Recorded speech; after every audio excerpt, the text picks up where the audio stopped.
O ayan guys, dito muna ako sa labas. Dahil magpapaaraw muna ako saglit. Dahil namumutla na talaga ako, nasa loob naman ng bahay lagi. Pag lumalabas kasi ako, nangihinayang ako sa Kojic. Diyos ko dahil, yung kaputian ko kasi talagang temporary lang yan. Takot na takot talaga ako magpaaraw. Halata naman guys, kasi kahit nasa labas ako, andyan pa rin ako sa lilim. Tuwing umaga talaga guys, binubusan ko ng tubig yung harapan ng tindahan ko. Dahil maalikabok nga talaga dito sa amin. Dahil dito talaga sa amin ay mga mining talaga yung mga trabaho dito. Pero hayaan nyo na guys, kasi kung walang alikabok, walang pera.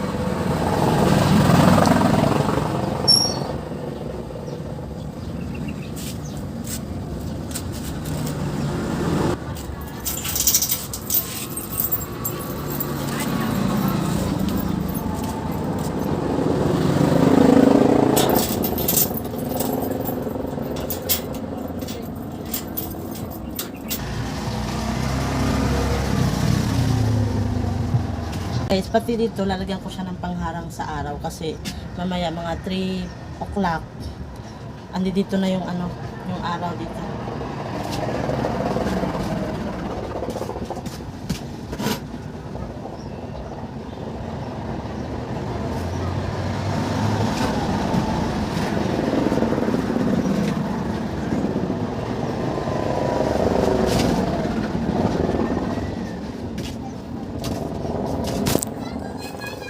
Ayan guys, nakaharang na yung aking trapal at saka yung piso bendo ay sinara ko na muna. Kinuklose ko talaga yung piso bendo guys kapag 1 PM na. Kasi wala masyadong nainom. Kasi wala naman estudyante.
Bang kayo ka-stream do ka Sprite.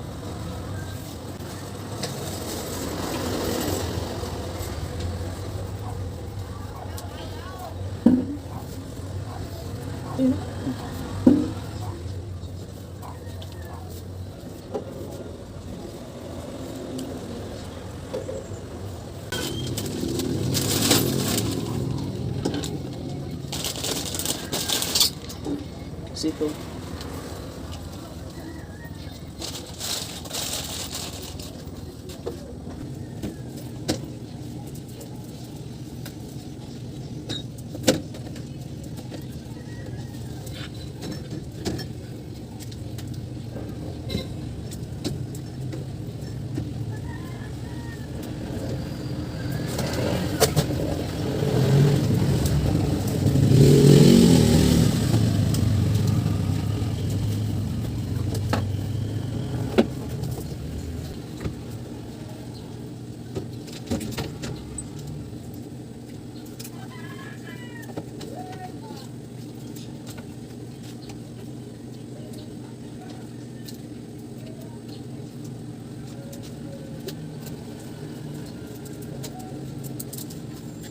Another day, another ganap sa tindahan. Ahan nyo muna ako matulala. Eh, ang totoo niyan guys, meron talaga ako inaantay na order. Maya-maya nga lang din ay dumating na. Jare, salamat.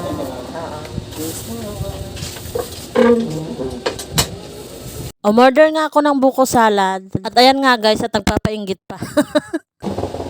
Guys, nag-crave talaga ako nito nakaraang araw pa. Cravings ba ang tawag doon? Talagang ano talaga ako nito na makakain ng ganito. Pero dahil tamad akong gumawa, buti na lang talaga uso na ngayon yung mga online na mga pa-order. Talagang ang laking tulong nun. Talagang pipindot ka na lang o order, i-deliver. Yun na yun.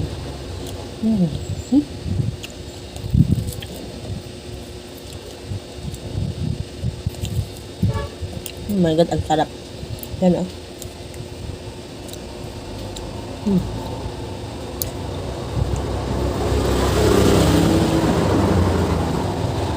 Titirhan ko na lang si Mister. Ito guys ay 100. Diba? Okay na to. Kasi ikaw pa yung gumawa. Ang laki pa ng gastos kasi. Bibili ka pa ng buko, ganyan. Samantalang ito ready na kakainin mo. Kakainin mo na lang talaga. Ang creamy pa. Sarap.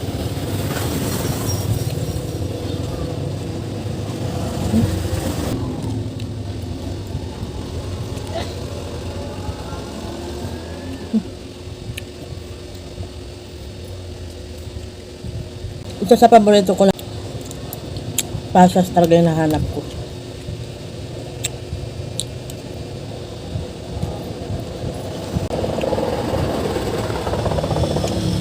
Ititira ko na ito kay Mister.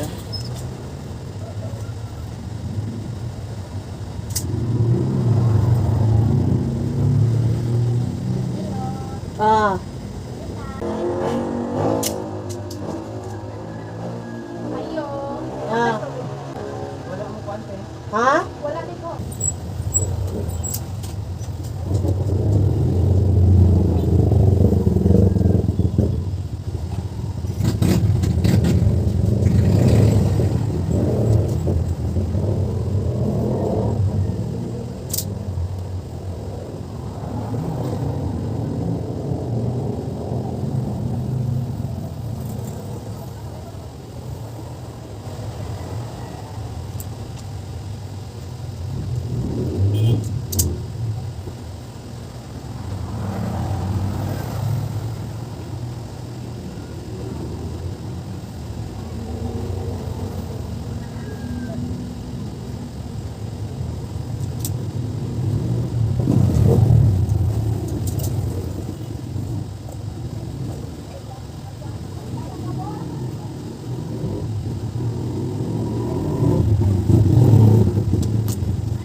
Close na ng tindahan.